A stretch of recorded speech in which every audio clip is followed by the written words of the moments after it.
नमस्कार दोस्तों।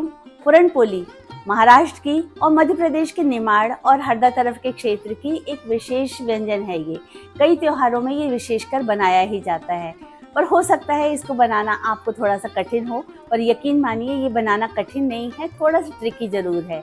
और खास बात ये है कि पुरण पोली को घी के साथ खाया जाता है। तो अगर थाली में पुरण पोली हो, घी हो, चटनी हो और कढ़ी हो तो थाली कंप्लीट हो जाती है। इसके अलावा थाली में कुछ है या नहीं है बहुत ज़्यादा फर्क नहीं पड़ता। पर चूंकि आज हरियाली अमावस्या है तो हमने पूरी थाली बनाई है। तो सबसे पहले तो आप सबको हरियाली अमावस्या की बहुत सारी शुभकामनाएं।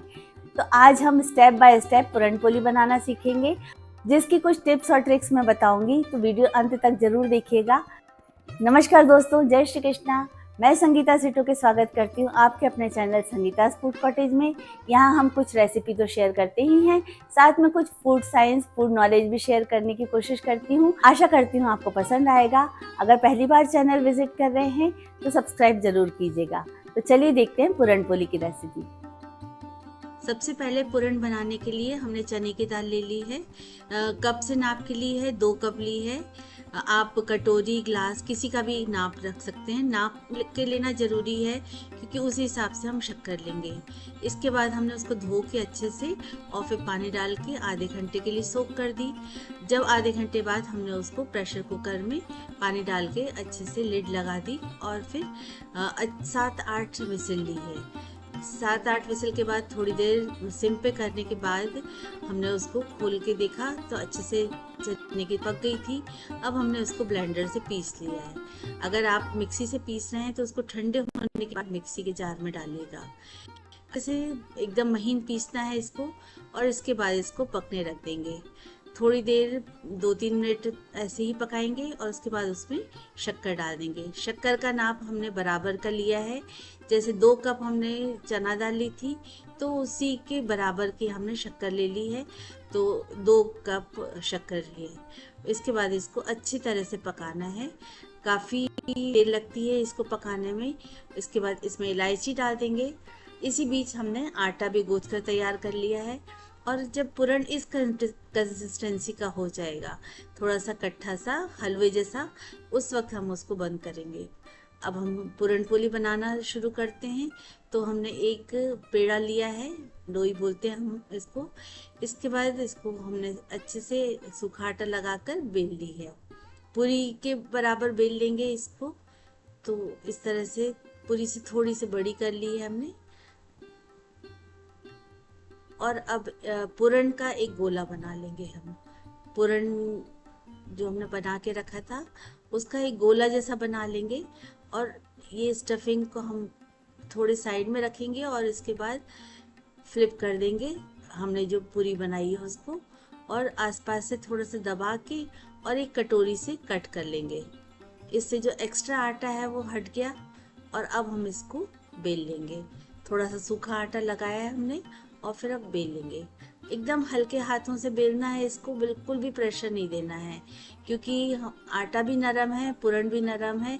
थोड़ा सा भी ज़्यादा प्रेशर देंगे तो गड़बड़ हो जाएगी।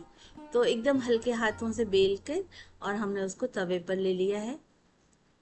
एक तरफ से थोड़ा सा जल्दी पलट देंगे क्योंकि हमको इस तरफ से हमको थोड़ा सा कम सेकना है। और फिर थोड़ी देर बाद हम दूसरी तरफ भी सेकेंगे। इस तरह से देखिए दोनों तरफ से सिकना शुरू हुई है। तो बारी बारी से हम पलट पलट के दोनों तरफ से अच्छी तरह से सेक लेंगे।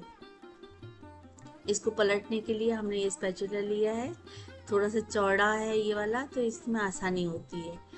और देखिए अब हमारी पुरण पोली सिक कर तैयार हो गई है। तो अब हम इसको प्लेट में निकाल लेंगे। प्लेट में निकाल ली है। अब इसमें हमको अच्छी तरह से घी लगाना है। ये वो साइड है जहाँ पे हमने थोड़ा सा कम सेका था, तो यहाँ तो सेकना ही, घी लगाना ही है। दूसरी तरफ भी पलट कर इस तरफ भी हम लगाएंगे।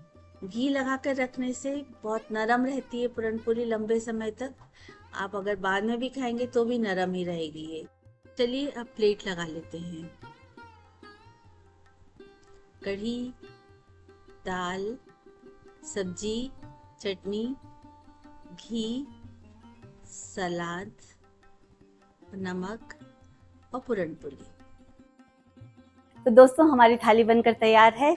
इसमें गर्मा गर्म पूरण पोली, कढ़ी, दाल, कद्दू की सब्जी, चटनी और घी, थोड़ा सा सलाद और नमक, ये सब है। और इसमें अभी मैं चावल रखना भूल गई हूँ, क्योंकि हम लोग वो आखिरी में खाते हैं, इसलिए वो बाद में सर्व करेंगे। तो पूरण पोली की रेसिपी कैसी लगी? अगर आप बनाते हैं और बनाने में कुछ परेशानी आती है तो कुछ टिप्स याद रखिएगा।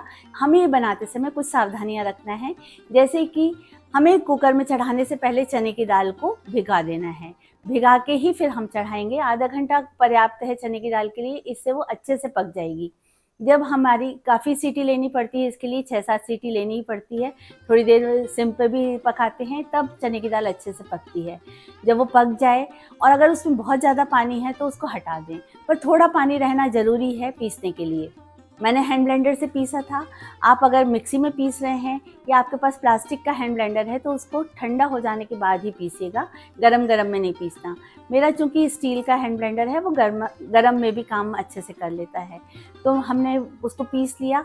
इसके बाद उसको अच्छे से पकाना है और प्लेट टेस्ट लेना मत भूलिएगा। इसको जब हम प्लेट पे रखेंगे तो उसका लोई सी बननी चाहिए ठंडे होने पर। तो उसके बाद ही आप पूरण को बंद कीजिए। और पूरण और आटे की कंसिस्टेंसी का भी ध्यान रखिएगा। पूरण को थोड़ा सा सख्त होना चाहिए और आटे को हल्का सा नरम होना चाहिए, तब पूरण पोली अच्छे से बनेगी।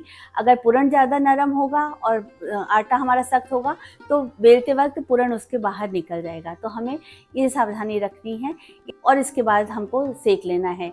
आटा इसमें बहुत ज़्यादा यूज़ नहीं करना। हमें कोशिश ये करनी है कि आटा कम हो और पूरण ज़्यादा हो। क्योंकि हमारे यहाँ पर थोड़ी सी पतली पसंद की जाती है, तो मैं कम भरती हूँ। एक तरफ से कम, एक तरफ से ज़्यादा सेकिएगा और दोनों तरफ अच्छे से घी लगाना ज़रूरी है। घी लगाने के बाद आप इसको गरम गरम सर्व कर सकते हैं। तो ये है हमारी पूरण पोली वाली थाली। आशा करती हूँ आपको पसंद आई होगी। पसंद आए तो लाइक ज़रूर कीजिएगा, शेयर ज़रूर कीजिएगा फ्रेंड्स एंड फैमिली में, कमेंट कीजिएगा। और अगर चैनल सब्सक्राइब नहीं किया है तो जल्दी कर लीजिए। अब अपनी दोस्त संगीता सिटोके को इजाज़त दीजिए। फिर मिलेंगे अगले वीडियो में। तब तक अपना ध्यान रखिएगा। नमस्कार, जय श्री कृष्ण।